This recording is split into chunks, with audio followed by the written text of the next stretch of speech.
It's a quiet Wednesday morning at a small cafe in downtown Millbrook.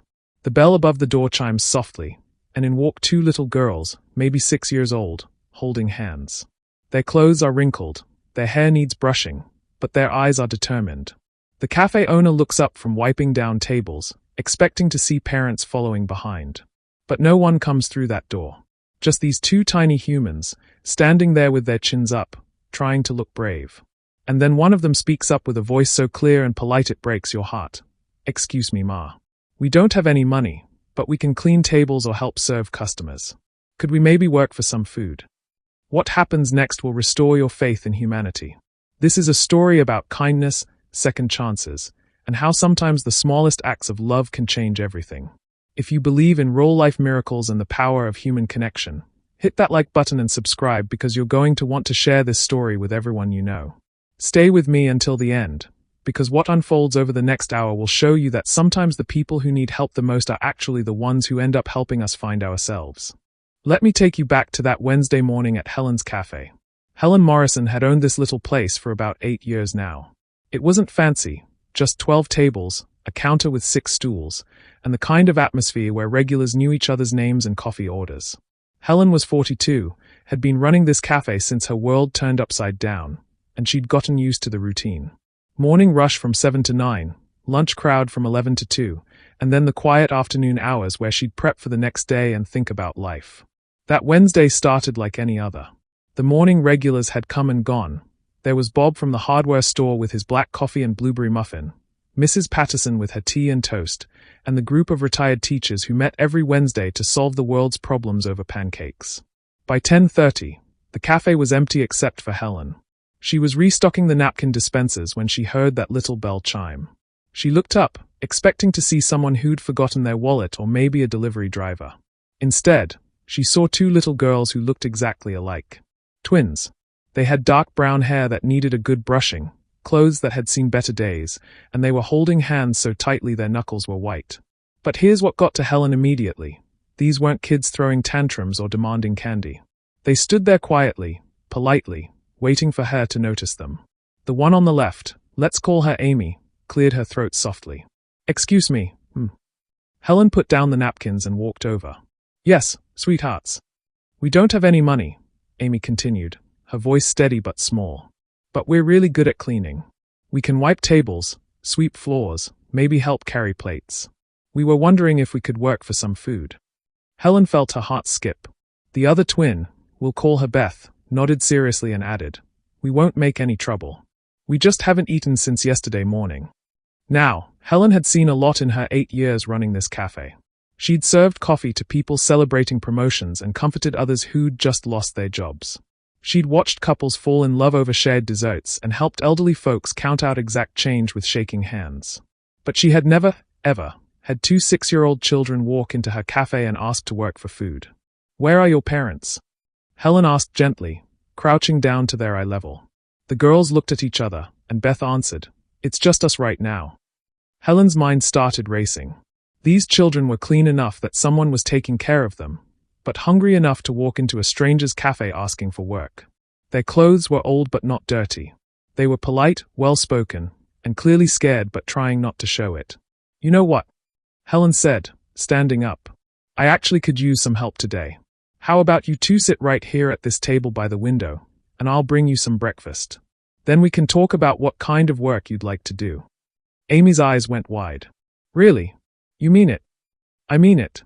How do pancakes sound? With some orange juice." Both girls nodded so enthusiastically that Helen had to smile. She went behind the counter and started mixing pancake batter, but she kept glancing over at them. They sat perfectly still, hands folded in their laps, looking around the cafe like they'd never seen anything so wonderful. When Helen brought over 2 plates of pancakes with butter and syrup, plus 2 glasses of orange juice, she watched something that made her chest tight. The girls looked at the food like it was Christmas morning. They said thank you in unison, then cut their pancakes into small, careful bites, making sure not to spill anything. They ate slowly, like they were trying to make it last forever. They shared their orange juice, taking turns with each glass. And when they were done, they stacked their plates neatly and folded their napkins. "That was the best breakfast we've ever had," Beth said quietly.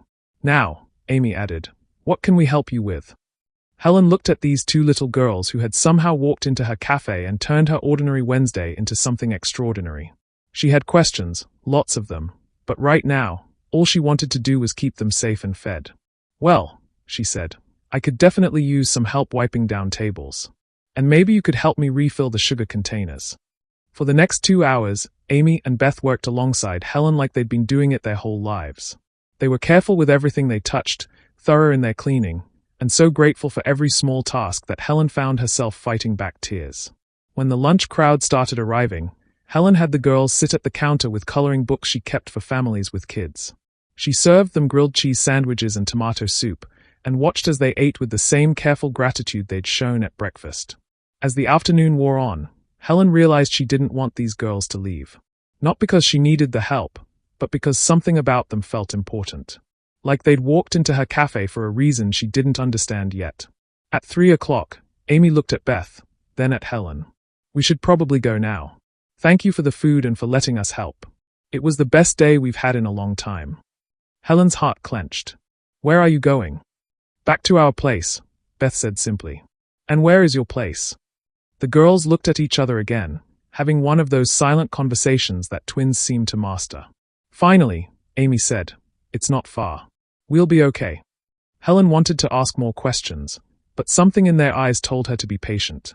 Instead, she packed up leftover muffins and fruit in a to-go bag. Hey, she said, handing them the bag. For later. As they walked to the door, Beth turned back. Can we come back tomorrow? To help again? Helen nodded, her throat too tight to speak. After they left, Helen stood at the window watching two tiny figures walk down the street, holding hands and carrying their bag of food like it was treasure. She had no idea that these two little girls were about to change her life and the life of everyone in Millbrook, in ways no one could have imagined. But right now, all she knew was that she'd see them tomorrow.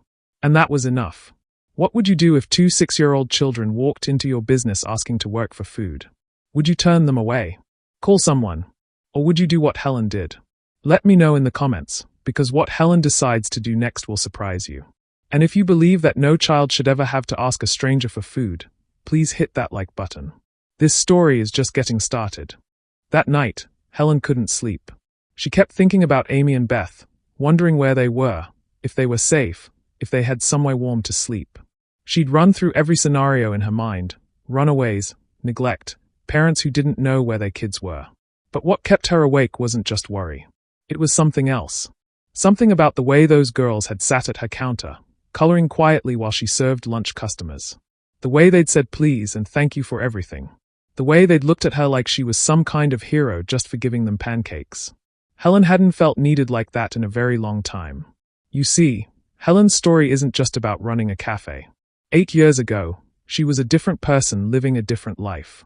She was married to her college sweetheart, David, and they had a 6-year-old daughter named Katie. Katie Morrison was everything a parent could want in a child.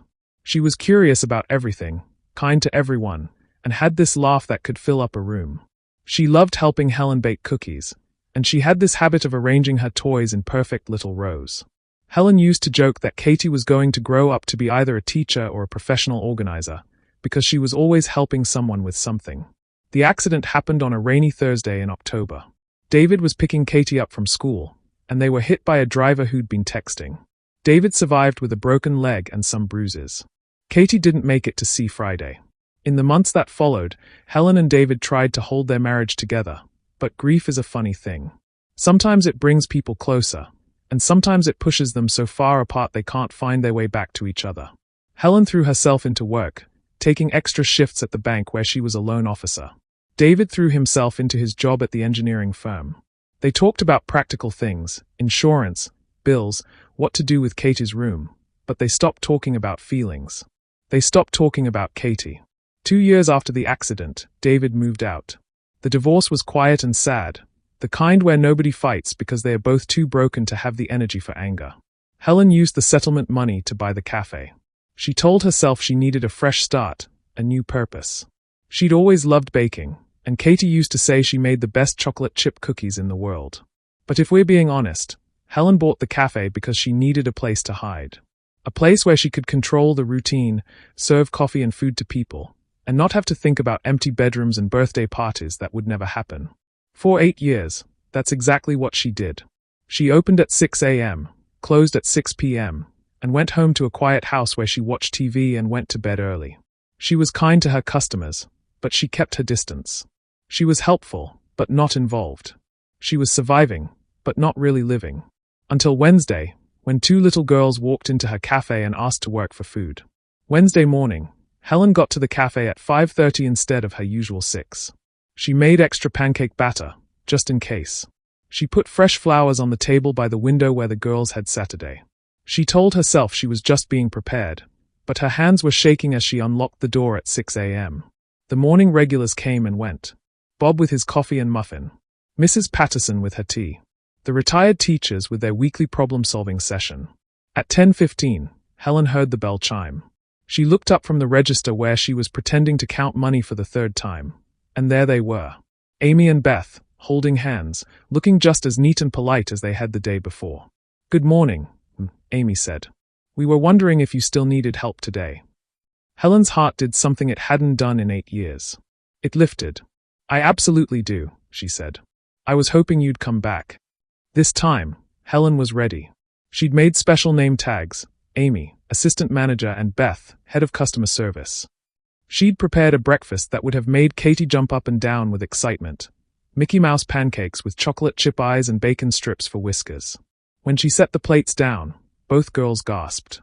"Mickey Mouse," Beth said, her voice full of wonder. "How did you know we love Mickey Mouse?" Amy asked. Helen felt her throat tighten. Just a lucky guess. As the girls ate their breakfast, Helen found herself really watching them. The way Amy always made sure Beth got the bigger piece of bacon. The way Beth saved her orange juice until the very end, like it was a special treat. The way they both sat up straight and chewed with their mouths closed, like someone had taught them good manners. These weren't neglected children. These were children who'd been loved, who'd been taught how to behave, who knew right from wrong. So where were the people who'd loved them? And why were they asking strangers for food? "Girls," Helen said gently, sitting down across from them. "Can you tell me a little bit about yourselves? Like, do you go to school?" Amy and Beth looked at each other with that twin telepathy again. "We used to go to school," Beth said carefully. "But not right now." "And your parents? Are they working?" Another look between the girls. This time, Amy answered. "Our mom isn't working anymore. She got really sick a few months ago, and then she went to heaven." Helen felt her heart stop. "Oh, sweethearts. I'm so sorry." "It's okay," Beth said quickly. "She told us to take care of each other, and that's what we're doing." "What about your dad? Or grandparents? Aunts and uncles?" Amy shook her head. "Our dad left when we were little. We don't remember him. And Mom didn't have any brothers or sisters. Our grandparents went to heaven before we were born." Helen sat there, looking at these 2 brave little girls who were trying so hard to be grown up, and felt something crack open inside her chest. It was like 8 years of carefully built walls just crumbled all at once. "Where are you living now?" she asked, her voice barely a whisper. "There's this building," Beth said. "It used to be offices, but nobody uses it anymore. We found a room on the 2nd floor that has a lock on the door. We have sleeping bags and some clothes. We're okay." They were not okay. They were 6 years old, living in an abandoned building, with no adults to take care of them. But they were sitting in her cafe, eating Mickey Mouse pancakes, and telling her they were okay because they didn't want her to worry. In that moment, Helen saw Katie. Not just because Amy and Beth were the same age Katie had been, but because of the way they were trying to be brave. Katie had been like that in the hospital, telling the doctors she was fine even when she was scared. Helen excused herself and went to the kitchen, where she gripped the counter and tried to breathe. For 8 years, she'd been so focused on the daughter she'd lost that she'd forgotten how to see the children who were still here, still needing help. When she came back out, Amy and Beth were coloring quietly, sharing a box of crayons. "Girls," Helen said, "I have an idea. What if, instead of just helping here during the day, you stayed with me for a while? I have a big house with 2 extra bedrooms, and I could really use the company." Both girls looked up, their eyes wide. "You mean like a sleepover?" Amy asked. "Like a very long sleepover," Helen said. "Until we figure out the best plan for you." Beth's eyes filled with tears.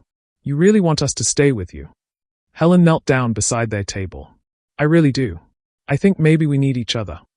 And that's how two little girls who asked to work for food found themselves with a new temporary home. And how a woman who'd been hiding from life for 8 years found herself with a reason to start living again. Helen had no idea that this was just the beginning. That taking in Amy and Beth would set off a chain of events that would change not just their lives, but the lives of everyone in Millbrook.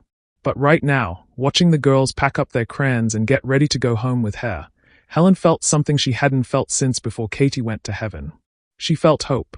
Have you ever met someone who reminded you of a person you'd lost? Someone who brought back all those feelings you thought you'd buried? Let me know in the comments, because Helen's story is about to get even more incredible. And if you believe that love can heal even the deepest wounds, hit that subscribe button.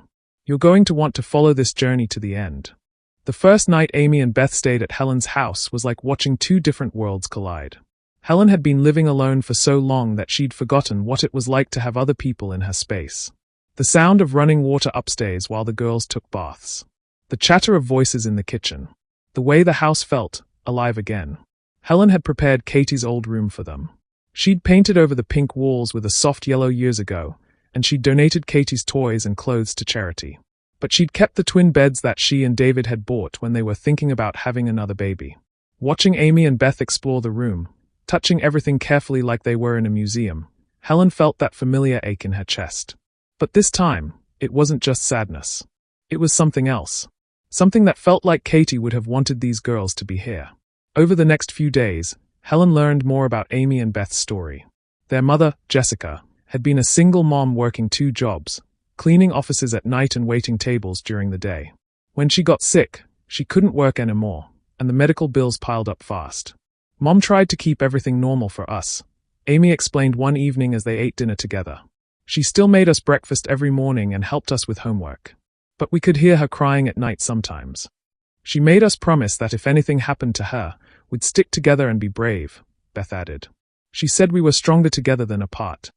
After Jessica passed away, the girls had been staying with a neighbor, Mrs. Rodriguez, who was kind but struggling with her own family of 5 kids.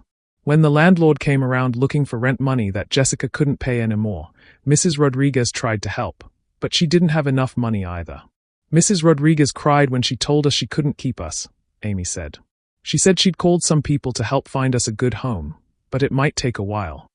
That's when the girls decided to take matters into their own hands. They'd heard older kids talking about the abandoned office building downtown, and they thought they could take care of themselves there until someone figured out what to do with them. We weren't trying to run away from help, Beth explained. We just didn't want to be separated. Some of the kids at school who lived with foster families said sometimes brothers and sisters have to go to different houses. Helen's heart broke all over again. These 2 6-year-olds had been through more loss and uncertainty than most adults face in a lifetime, and their biggest fear was being separated from each other. You don't have to worry about that anymore, Helen told them. We're going to figure this out together. But figuring it out was more complicated than Helen had expected. She called the Department of Children and Family Services, expecting a simple conversation about 2 children who needed help. Instead, she found herself in a maze of paperwork, background checks, and procedures.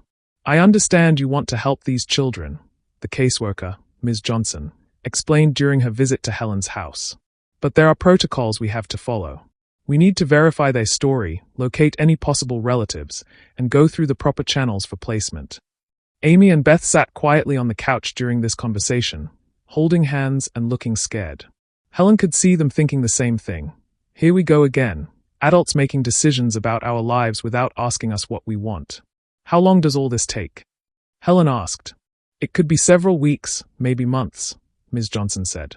In the meantime, the girls will need to be placed in a temporary foster situation. They have a temporary foster situation, Helen said firmly. Right here. Ms. Johnson looked around Helen's house, clean, safe, obviously a stable environment. She looked at Amy and Beth, who were clearly well cared for and comfortable. And she looked at Helen, who was holding onto those girls with her eyes like her life depended on it. We'll need to do a home study, Ms. Johnson said finally. And you'll need to complete foster care training. But if everything checks out, they can stay here while we sort through the legal aspects. Over the next few weeks, Helen's quiet, routine life became anything but quiet. Social workers came for interviews. Helen attended classes on child development and trauma. Amy and Beth started at the local elementary school, where they quickly became favorites among the teachers. And something beautiful started happening. The girls weren't just staying at Helen's house, they were becoming a family. Amy turned out to be a morning person, just like Helen.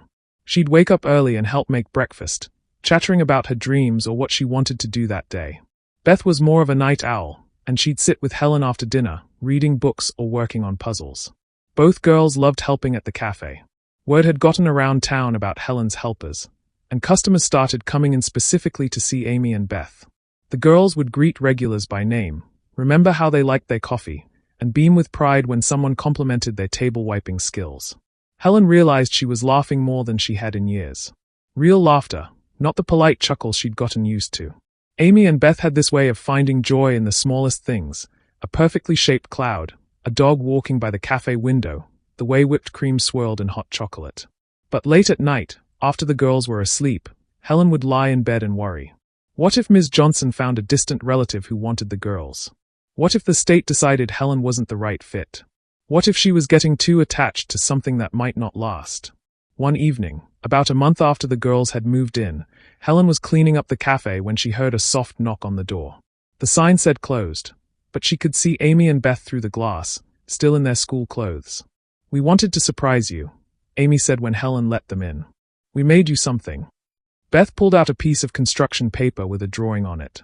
It showed 3 stick figures standing in front of a building labeled Helen's Cafe. One tall figure with brown hair, Helen, and 2 smaller figures with big smiles. At the bottom, in careful first-grade handwriting, it said, "Our family."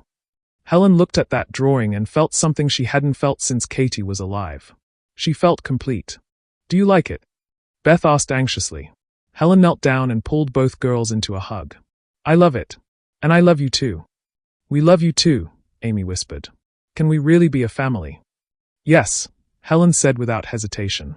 "We can really be a family." She had no idea that someone had been watching them through the cafe window. Someone who would soon change their lives in ways they never could have imagined.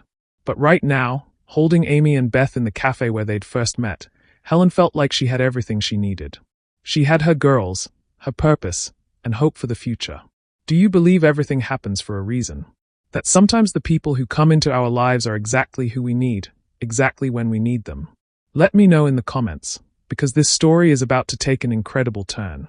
And if you believe kindness always comes back to us, hit that like button. Helen, Amy, and Beth are about to discover just how true that really is. About 6 weeks after Amy and Beth had become part of Helen's life, something interesting started happening at the cafe. There was a new customer, a man in his 50s, always dressed in expensive suits, who came in every Wednesday and Thursday around 2 p.m. He was polite but quiet, always ordering the same thing: black coffee and whatever pie Helen had made that day. He'd sit at the corner table with his newspaper, stay for exactly 1 hour, and leave a generous tip. Helen noticed him because she noticed all her customers, but this man was different. He didn't chat with the other regulars.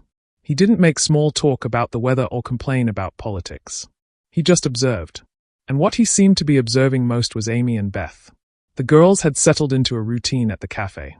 They'd come straight from school, do their homework at the counter while Helen prepared for the dinner rush, and then help with small tasks like refilling napkin dispensers or wiping down tables. Amy had become the unofficial greeter, waving at customers as they came in and asking if they needed anything. Beth had appointed herself head of the children's corner, where Helen kept coloring books and crayons for families with kids. Both girls had this natural way of making people smile. They'd compliment Mrs. Patterson on her new haircut, help Mr. Bob carry his coffee to his table when his arthritis was acting up, and listen patiently when the retired teachers told them stories about the good old days. The mysterious customer watched all of this with intense interest. Helen started to feel a little protective. Who was this man? And why was he so interested in her girls? One Thursday, Helen decided to find out. "How's the apple pie today?" she asked, refilling his coffee cup.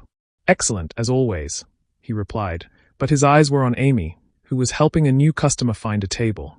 "Those are my daughters," Helen said, testing the words out loud for the first time. The man looked up at her with sharp, intelligent eyes. "Your daughters? Well, they will be officially soon. I'm in the process of adopting them." He nodded slowly. "They are lucky girls." "I'm the lucky one," Helen said, meaning it. The man took another sip of coffee, then asked, What's their story, if you don't mind me asking? Helen gave him the basics. Mother passed away, no other family, living temporarily with Helen while the adoption went through. She didn't mention the abandoned building or the fact that the girls had walked into her cafe asking to work for food. Some stories were too precious to share with strangers. And you're managing okay? Financially, I mean. 2 children is a big responsibility. Helen bristled a little at the question. We're doing just fine, thank you. The man held up his hands. I didn't mean any offense. It's just, I've been watching you all, and I can see how much you care about those girls. I was wondering if you'd ever thought about expanding this place. Expanding? You've got something special here. A community gathering place. Those girls have brought something to this cafe that makes people want to stay longer, come back more often. Have you ever considered adding programs for kids? After-school tutoring, maybe? Art classes? Helen stared at him. She'd been so focused on just getting through each day, making sure Amy and Beth felt secure and loved, that she hadn't really thought about the future beyond the adoption. I don't know anything about running programs, she said honestly. But you know about creating a safe space for children, the man said. You know about making people feel welcome. The rest can be learned. He finished his pie, left his usual generous tip, and gathered his newspaper. Just something to think about, he said, and walked out. Helen stood there, coffeepot in hand, wondering what that conversation had really been about. Over the next few weeks, the man continued his routine. Wednesday and Thursday, 2 p.m., black coffee and pie. But now he'd nod at Helen when he came in, and sometimes he'd smile when Amy or Beth would wave at him. Helen started noticing other things too. The man had a way of sitting where he could see the whole cafe. He watched how Helen interacted with difficult customers, like Mr. Grumpy Pete, who complained about everything but kept coming back anyway. He watched how Amy and Beth handled themselves around adults, how they shared their snacks with each other, how they cleaned up after themselves without being asked. It was like he was studying them, but not in a creepy way. More like he was trying to understand something important. Then one Wednesday, he didn't show up. Helen found herself checking the door all afternoon, wondering if he was okay. She'd gotten used to his quiet presence, the way he'd nod approvingly when Amy helped an elderly customer or when Beth shared her crayons with a younger child. Thursday came and went. No mysterious customer. The following Wednesday, Helen was starting to worry. Had something happened to him? She realized she didn't even know his name. That's when Amy came running up to the counter, eyes wide with excitement. Helen, there's a man outside with an envelope for you. He says it's important. Helen looked out the window and saw a young man in a delivery uniform standing by a fancy black car. She went outside, and he handed her a thick manila envelope. From Mr. Harrison, the delivery man said. He asked me to make sure you got this personally. Helen took the envelope back inside, Amy and Beth crowding around her curiously. What is it? Beth asked. I don't know yet, Helen said, opening the envelope carefully. Inside was a stack of official-looking papers and a handwritten letter. Helen read the letter first, and her hands started shaking. Dear Helen, it began. I hope you'll forgive me for not introducing myself properly. My name is Robert Harrison, and I'm the president of the Harrison Family Foundation. Helen's eyes went wide.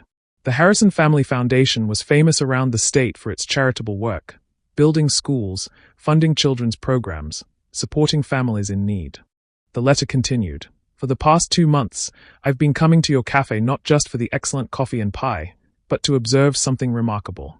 I've watched you create a space where children feel valued, where community happens naturally, and where kindness is the norm rather than the exception. Helen's hands were shaking so much she could barely hold the paper steady. I've also watched Amy and Beth blossom under your care. They've gone from 2 scared little girls to confident, happy children who bring joy to everyone they meet.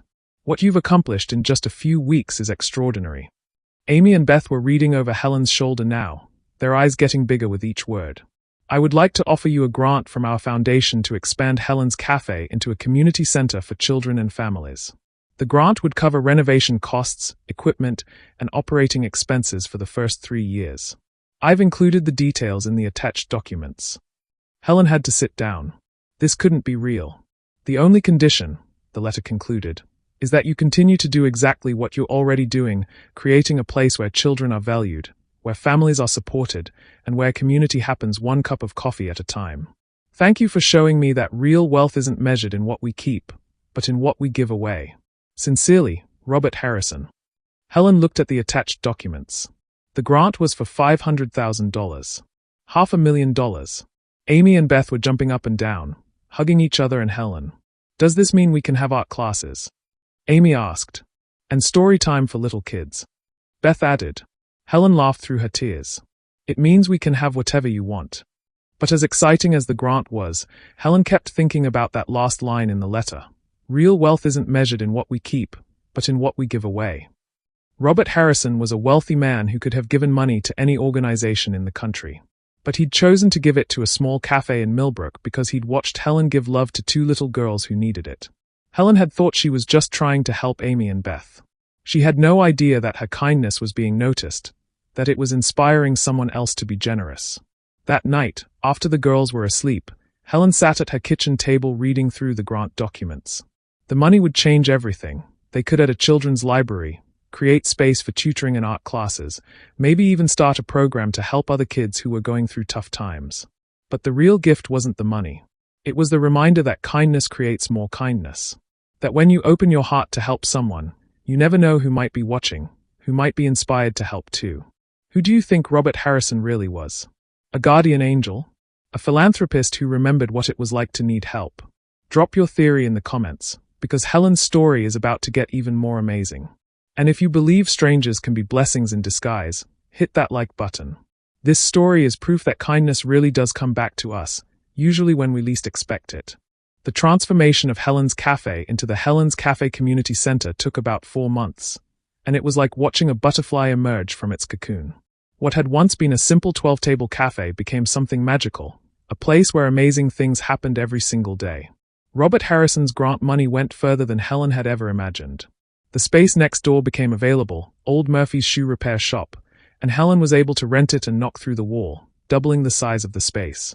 The new side became the children's area, with low tables and chairs, bookshelves lined with donated books, art supplies, and a cozy reading corner with bean bags and soft lighting. The original cafe side kept its warm, welcoming atmosphere but now had community bulletin boards and a corner where local artists could display their work. But the real magic wasn't in the renovation. It was in watching the community come together to make it happen. When word got out about the grant and Helen's plans, something incredible occurred. People started showing up to help, and not just with money or materials. They brought their time, their skills, and their hearts. Bob from the hardware store donated paint and brushes, then came back every weekend to help with the actual painting. The retired teachers organized a book drive that brought in over 2,000 children's books. Mrs. Patterson, who everyone thought was just a quiet old lady who drank tea and kept to herself, turned out to be a retired librarian who volunteered to organize the entire children's library system. Local contractors offered their services at cost.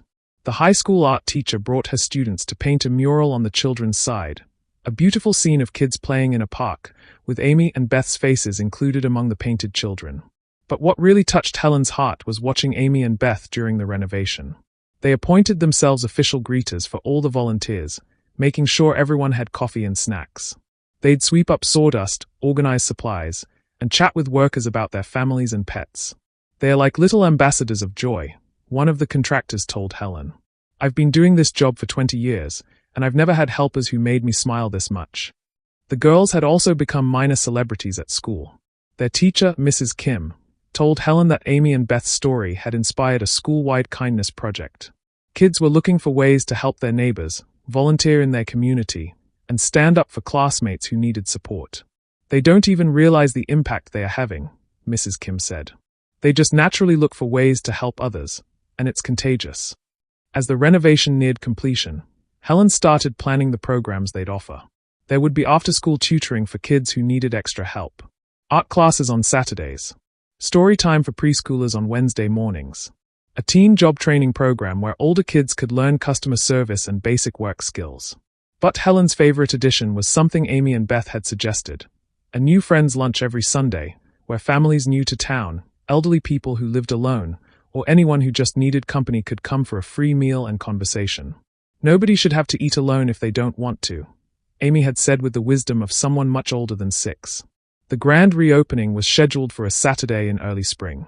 Helen had planned a simple ribbon-cutting ceremony, maybe some free coffee and cake for the community. What actually happened was so much bigger than she'd imagined. The story of Helen's Cafe had somehow made its way beyond Millbrook. A reporter from the regional newspaper had written an article about the cafe owner who adopted twin girls and got a surprise grant to help other children. A local TV station picked up the story. Someone shared it on social media, and it started spreading. On the morning of the grand reopening, Helen looked out the window and saw a line of people stretching around the block. Families with children, elderly couples, teenagers, people she'd never seen before alongside all the familiar faces from town. "Helen," Amy said, tugging on her apron, "I think we're going to need more cake." The reopening turned into an all-day celebration. The mayor showed up with a proclamation declaring it Community Kindness Day in Millbrook. A local band set up in the parking lot and played music. Food trucks appeared, with owners donating part of their proceeds to the community center fund. But the moment that made Helen cry happy tears was when she saw Robert Harrison in the crowd. He'd driven up from the state capitol with his wife and teenage daughter, and he was standing in line for coffee just like everyone else. When he got to the counter, he ordered his usual black coffee and whatever pie Helen had made. But this time, instead of sitting alone at a corner table, he found Amy and Beth and asked if he could sit with them. Helen watched from behind the counter as this powerful, wealthy man listened intently while two 6-year-olds told him about their art class plans and their ideas for helping other kids who might be scared or lonely. "Mr. Harrison," Amy said seriously, "thank you for helping Helen make this place for everyone." "Yeah," Beth added. "Now other kids who don't have families can come here and feel safe." Robert Harrison's eyes filled with tears. He looked over at Helen, and she could see in his face that he understood exactly what his grant had accomplished. It wasn't just about the building or the programs. It was about creating a place where love multiplied, where kindness spread from person to person like ripples in a pond. Later that evening, after the crowds had gone home and the cleanup was done, Helen sat in the children's reading corner with Amy and Beth, reading them a story before bedtime. "Helen," Beth said sleepily, "do you think our mom knows about all this? About the cafe and Mr. Harrison and all the people who came today?" Helen thought about Jessica, who had worked 2 jobs to take care of her girls, who had made them promise to stick together and be brave. "I think she knows," Helen said softly. "And I think she's proud of how you've taken care of each other and helped so many other people." Amy yawned and snuggled closer. "Do you think she knows we found a family?" Helen's heart was so full she thought it might burst. "I think she's happy you found exactly what you needed." As they walked home that night, Amy and Beth holding Helen's hands and chattering about all the people they'd met and all the plans they had for the community center, Helen realized something profound. 8 years ago, she'd thought her life was over when she lost Katie. She'd thought the best she could do was survive, get through each day, maybe help a customer here and there.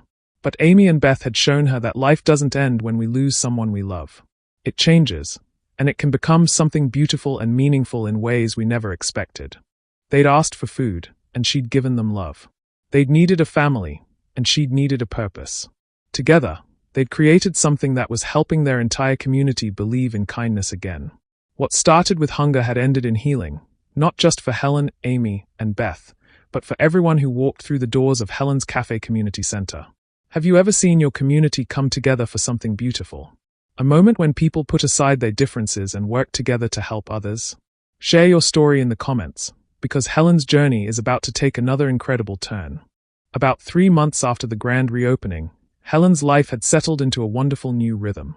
The community center was thriving beyond her wildest dreams. The after-school tutoring program had a waiting list.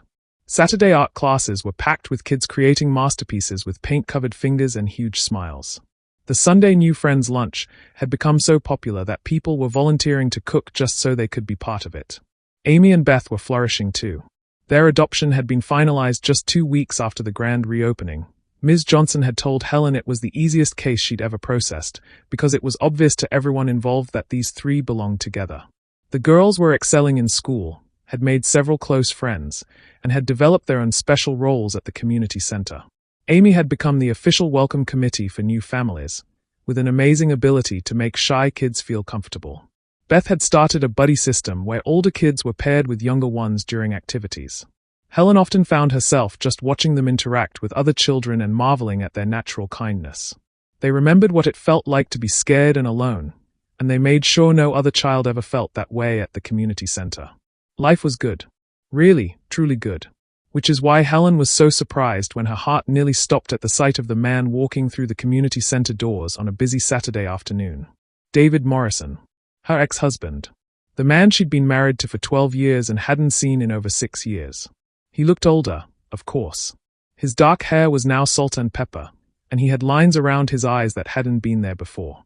But he still had that same gentle smile, the same way of standing with his hands in his pockets when he was nervous. Helen was behind the counter, helping a mom sign her daughter up for art classes, when she saw him. Her hands started shaking so badly she could barely hold the pen. "Helen," the mom asked, concerned. "Are you okay?" Yes, I'm fine," Helen managed, finishing the registration form. "Welcome to our art program. Mrs. Patterson will get you all set up." David waited patiently while Helen finished with the mom, but she could feel his eyes on her the whole time. When the counter area cleared, he approached slowly. "Hi, Helen." "David." Her voice came out as barely a whisper. "What are you doing here?" "I saw the article in the paper. And the TV story. I had to come see for myself." Helen's mind was racing. Why now? Why after all these years? And what did he want? "It's incredible," David continued, looking around the bustling community center. "What you've built here. I always knew you had it in you to do something amazing." Before Helen could respond, Amy came bounding up to the counter, her face bright with excitement. "Helen, Mrs. Patterson wants to know if we have more purple paint for the butterfly project, and also Tommy's mom is here to pick him up, but he doesn't want to leave because he's not done with his painting. And also," Amy stopped mid-sentence, noticing David. "Oh, hi. I'm Amy. Are you here to sign up for classes?" Helen watched David's face as he looked at Amy. She saw recognition there, and something else. Sadness, maybe. Or regret. "Amy," Helen said carefully, "this is David. He's an old friend of mine." "Nice to meet you, David," Amy said with her usual enthusiasm. "Do you have kids who want to take art classes? We have the best teacher ever, and she lets us use glitter." David smiled, and for a moment Helen was transported back 20 years to when they'd first met. That same gentle, genuine smile that had made her fall in love with him. "I don't have kids," David said softly. "But this place looks amazing. You must love coming here." "I live here," Amy announced proudly. "Well, not here, but Helen's my mom now, and this is our family business. Me and my sister Beth help with everything." Helen saw David's eyes widen slightly at the word mom. "Amy, sweetie," Helen said, "can you go help Mrs. Patterson with that purple paint? I'll be right there." Amy skipped away, and Helen found herself alone with David for the first time in 6 years. "Mom," David said quietly. "It's a long story. I'd like to hear it, if you're willing to share." Helen looked around the busy community center. Kids were painting and laughing. Parents were chatting over coffee. Beth was in the reading corner, helping a little boy sound out words in a picture book. This was her life now, her world, her family. But David had been part of her world once too. The biggest part. "Let me get someone to cover the counter," Helen said. "We can talk in my office." Helen's office was a small room behind the kitchen, decorated with Amy and Beth's artwork and photos from community center events. David looked at everything carefully, like he was trying to understand how Helen had gotten from the broken woman he'd left 6 years ago to the confident, happy person she obviously was now. Helen told him the story. About buying the cafe to have a place to hide. About Amy and Beth walking in that Wednesday morning asking to work for food. About falling in love with them instantly. About the adoption. About Robert Harrison's grant. About building this community center that had become the heart of Millbrook. David listened without interrupting, his eyes never leaving her face. "They saved me," Helen said finally. "I thought I was saving them, but really, they saved me. They gave me a reason to live again instead of just surviving." David was quiet for a long moment. Then he said, "I've thought about you every day for 6 years." Helen's heart clenched. "David. I know I left when you needed me most. I know I was a coward. After Katie." He stopped, took a breath. "After we lost Katie, I didn't know how to grieve and be strong for you at the same time. I thought if I just worked harder, stayed busy enough, the pain would go away." "It doesn't go away," Helen said softly. "No, it doesn't. But you learn to carry it differently. You've learned to carry it with love instead of just pain." Helen looked at this man she'd once loved more than life itself. "Why are you here, David? Really?" He reached into his jacket pocket and pulled out a folded newspaper clipping. It was the article about Helen's Cafe Community Center, with a photo of Helen, Amy, and Beth laughing together while painting a mural. "I've been following your life from a distance," he admitted. "Not in a creepy way, just, I needed to know you were okay. When I saw this article, so how happy you looked, I realized something." "What?" "I realized I've been living in the past for 6 years, punishing myself for leaving you, for not being strong enough to grieve Katie and love you at the same time. But you've built a whole new life. A beautiful life. You've honored Katie's memory by helping other children, by becoming a mother again." Helen felt tears starting. "David, I'm not here to ask you to take me back," he said quickly. "I can see you have everything you need. I needed to tell you how proud I am of you. And I needed to ask if maybe, someday, we could be friends again. I miss talking to you. I miss your laugh. I miss being part of your world, even if it's different now." Helen looked at this man who had shared 12 years of her life, who had held her hand at Katie's funeral, who had loved their daughter as much as she had. "The truth is," Helen said slowly, "I've missed you too. Not the marriage we had at the end, that was broken beyond repair. But I've missed the friendship we had before everything fell apart." David's face lit up with hope.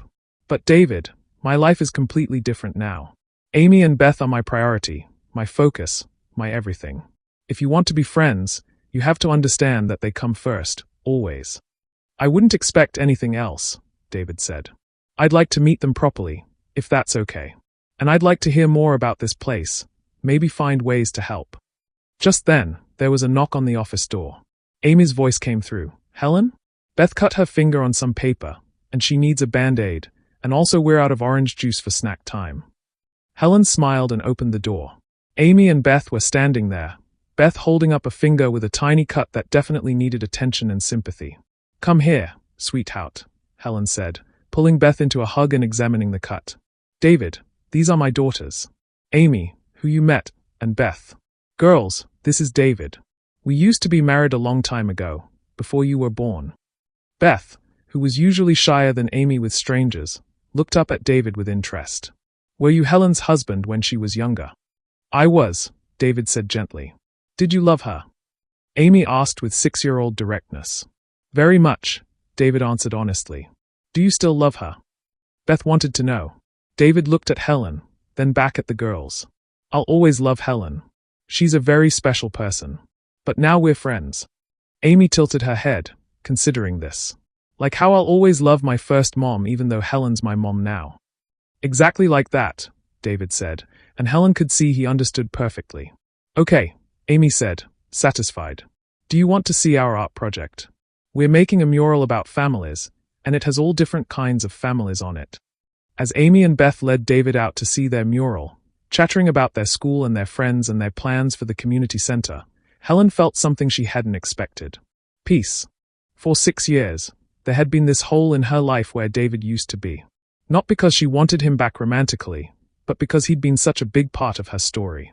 Losing Katie had been devastating, but losing David too had felt like losing the only other person who remembered Katie the same way she did.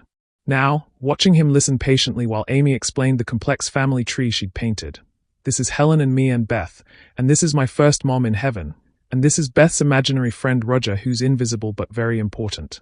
Helen realized that maybe some chapters of our lives don't have to end completely. Maybe they can just evolve into something different. Something that honors what was while making space for what is.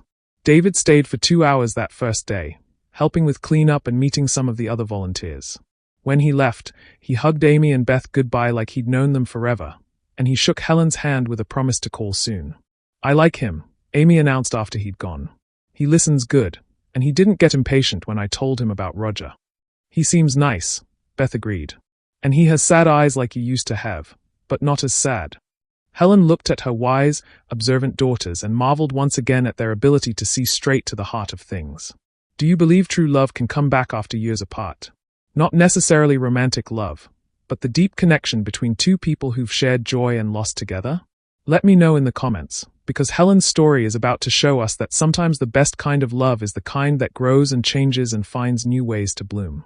Over the next 6 months, something beautiful happened. David became a regular part of life at Helen's Cafe Community Center, but not in the way anyone might have expected. He didn't sweep back into Helen's life as a romantic hero.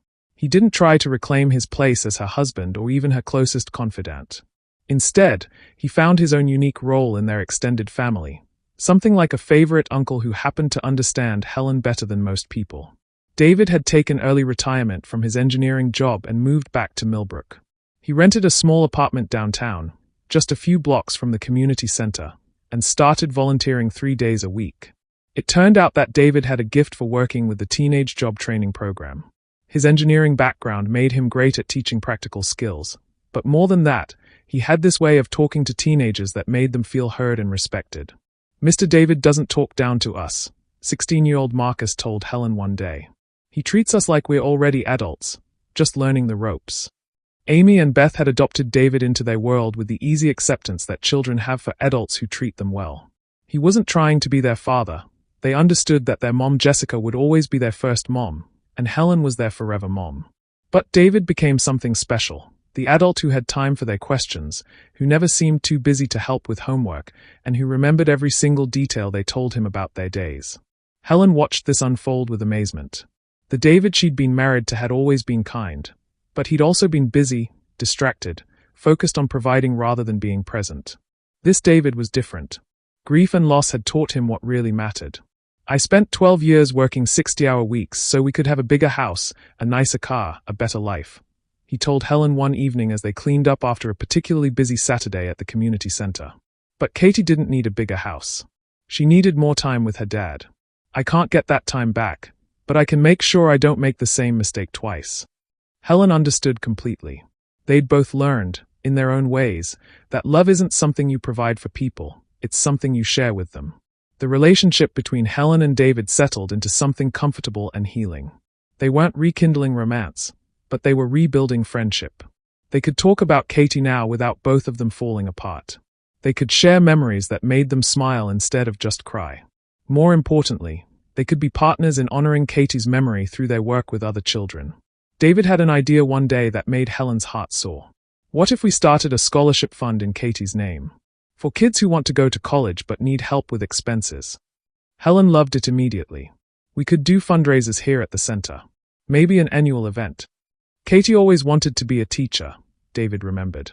"We could focus the scholarships on kids who want to go into education or social work. Kids who want to help other kids." The Katie Morrison Scholarship Fund became their joint project. Helen organized events at the community center, David handled the administrative side, and Amy and Beth appointed themselves as official fund ambassadors, telling everyone they met about the special scholarship for kids who want to help other kids like us. The first annual scholarship fundraiser was held on Katie's birthday in October. Helen had been dreading that date for 8 years, but this year, it became a celebration. Local businesses donated auction items, the high school band performed, and families from all over the county came to support the cause. They raised $15,000 in one evening, enough for 3 full scholarships. But the moment that made Helen cry happy tears was when Amy got up on the small stage they'd set up and spoke into the microphone. "Hi everyone. I'm Amy, and this is my sister Beth. We want to tell you about Katie, who was Helen's first daughter before she came to heaven. Katie loved helping people, just like Helen does, just like all of you do. Tonight, we're raising money so kids who want to help other kids can go to college, just like Katie would have wanted to do." Amy looked over at Helen and David, who were standing together at the back of the room, both crying. Helen and Mr. David love Katie so much that they want to keep helping kids even though she can't be here anymore. And we love Katie too, even though we never got to meet her, because she's part of our family story. The room was completely silent except for the sound of people reaching for tissues. "So please give money tonight if you can," Amy continued, "because helping kids is the best way to remember someone who loved kids. Thank you." The applause was thunderous. Helen found herself being hugged by neighbors, friends, and complete strangers who were moved by Amy's simple, perfect words. Later that night, after the community center was cleaned up and the girls were asleep, Helen and David sat on her front porch with cups of tea, processing the evening. "She would have loved Amy and Beth," David said quietly. "She would have," Helen agreed. "And they would have loved her. Do you think we're doing right by all of them? Katie, Jessica, Amy, and Beth." Helen considered this. "I think we're doing the best we can with the love we've been given. Katie taught us to care about children. Jessica taught Amy and Beth to be kind and brave. Amy and Beth taught us that families can be built from love instead of just biology. And you've taught me that some relationships are strong enough to survive anything, even if they change form. David nodded. I never imagined my life would look like this. But I can't imagine it any other way now. 6 months later, Helen got a call that would put the final, perfect piece into place. It was Ms. Johnson from the Department of Children and Family Services. Helen, I have something wonderful to tell you. The state has officially recognized Helen's Café Community Center as a model program for community-based child and family services. They want to provide ongoing funding and help you expand the program to other communities. Helen nearly dropped the phone. What does that mean exactly? It means you'll have the resources to train other communities to start their own versions of what you've built. It means Amy and Beth's story, and your story, could help hundreds of other children and families. Helen looked around the community center, bustling with its usual Saturday afternoon activity. Amy was helping a new family fill out registration forms. Beth was reading to a group of preschoolers. David was working with 2 teenagers on their resumes. Volunteers were everywhere, people who'd been inspired by this place to give their time and skills to help others. What had started with 2 hungry little girls asking to work for food had become something bigger than Helen had ever dreamed possible. That evening, Helen gathered Amy, Beth, and David around the kitchen table to share the news. Does this mean we're going to be famous? Amy asked, eyes wide. It means we're going to help even more kids, Helen explained. Will we have to move away? Beth worried. No, sweetheart. This will always be our home base. But we'll get to visit other places and teach them how to create safe spaces for children and families. David smiled. It's like planting seeds. The love and kindness you've grown here will spread to other communities. Amy and Beth looked at each other with that twin telepathy, then back at Helen. So we're like, love farmers? Beth asked seriously. Helen burst out laughing. Yes, exactly. We're love farmers. 2 years later, on the 3rd anniversary of the day Amy and Beth first walked into Helen's Cafe, the town of Millbrook held a special celebration. The mayor declared it Community Kindness Day, making it official this time. And people came from all over the state to see the original Helen's Cafe Community Center. There were now 12 other communities with their own versions of the program. The Katie Morrison Scholarship Fund had grown to provide 20 scholarships a year. Amy and Beth, now 8 years old, had become confident, happy kids who spoke at conferences about the importance of helping children in need. David had officially become Uncle David to Amy and Beth, and Helen's closest friend and co-partner in all their community work. They'd never remarried, but they'd built something even better, a deep, lasting friendship based on shared purpose and mutual respect. At the celebration, Helen was asked to speak to the crowd about how it all started. She looked out at hundreds of faces, families, children, volunteers, other communities who'd started their own programs. She saw Robert Harrison and his family, who'd become regular attendees at all their events. She saw Mrs. Patterson, now the head librarian for 3 community centers. She saw Bob from the hardware store, who'd started a program teaching kids basic carpentry skills. And she saw Amy and Beth in the front row, holding hands and beaming with pride. 3 years ago, Helen began. 2 little girls walked into my cafe and asked if they could work for food. They didn't beg. They didn't demand. They offered to help. The crowd murmured appreciatively. Those girls gave me something more valuable than they could have imagined. They gave me the chance to remember that love multiplies when we share it. That kindness creates more kindness. That families aren't just about biology. They're about choosing to care for each other, day after day. Helen looked at Amy and Beth, who were listening intently. Amy and Beth asked for food that day, but what they really gave me was hunger. Hunger for purpose, for connection, for the chance to make a difference. They showed me that sometimes the people who need our help the most are actually the ones who help us find our way back to ourselves. The applause started softly and built to a roar. Today, we're not just celebrating a community center or a program or even a success story. We're celebrating the truth that love is the most powerful force in the universe. When we choose love, when we choose to help, to welcome, to include, to care, that love ripples out in ways we can't even imagine. Helen paused, looking at David, who nodded encouragingly. So I want to challenge every person here today. Look for the Amy and Beth in your community. Look for the person who needs help, who needs a family, who needs someone to believe in them. And when you find them, don't just give them what they are asking for. Give them what they really need: love, belonging, and the chance to discover their own power to help others. As Helen stepped down from the stage, Amy and Beth ran up to hug her. "That was beautiful, Mom," Amy said. "Are you proud of us?" Beth asked. Helen knelt down to their level, looking at these two incredible girls who'd walked into her cafe scared and hungry and had somehow ended up changing an entire community. "I'm proud of you every single day," she said. "But more than that, I'm grateful. You saved my life, you know." "We saved each other," Amy said with 8-year-old wisdom. And that, Helen realized, was the truest thing anyone had ever said about their family. What's one act of kindness you've witnessed that changed everything?